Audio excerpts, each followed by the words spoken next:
Hey you and welcome to this video where I will help you out how to use automations on ClickUp. And if you want to use automations on ClickUp, the first thing that we're going to do is create yourselves an account on ClickUp.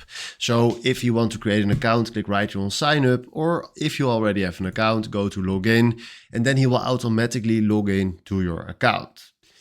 Then right now you will see a lot of information and maybe this is a little bit overwhelming.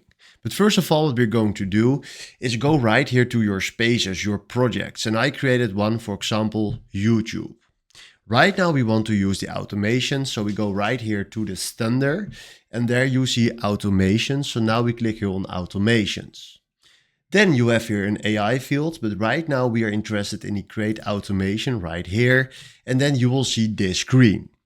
And this screen is the basic for creating automations. So right now, if you can see, you are having here a trigger and an action.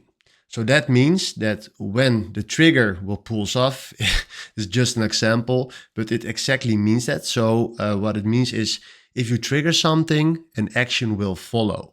So what we're going to fill in right here is you can decide right here which trigger it needs to hit. So let's say,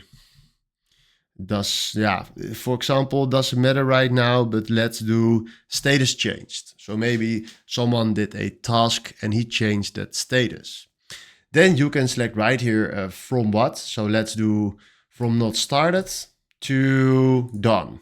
So this means that when someone did his job and he changed it right here to done, then an action will follow and then you can fill in right here which action you will follow up. So let's do right now done.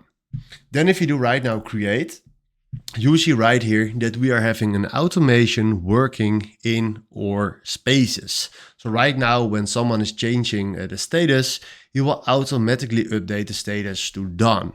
And this is how you can create automations on ClickUp.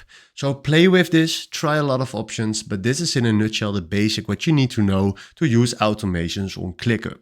So hopefully this was exactly the video where I was looking for. Thanks for watching and have a wonderful day. Ciao.